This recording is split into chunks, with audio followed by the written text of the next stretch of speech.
Oh, right behind him, right behind him. Rich, back, bud. Big tuna, big tuna. Look up, look up. Louie's on. Those are big tuna, man. Nice, good sized tuna.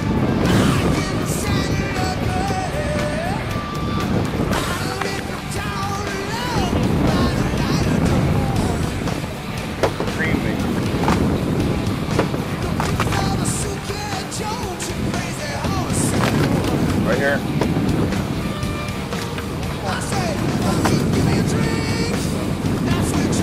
Yeah, he is hooked up.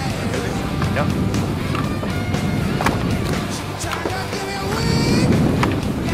Okay, the way the Mirage Drive works is the whole idea came from watching penguins swim through the water.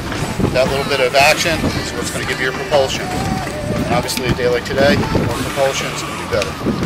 The drive simply snaps into the boat, just drops into the well, locks in place, bungee locks back, and as you'll notice underneath the boat, it's up against the hull of the boat.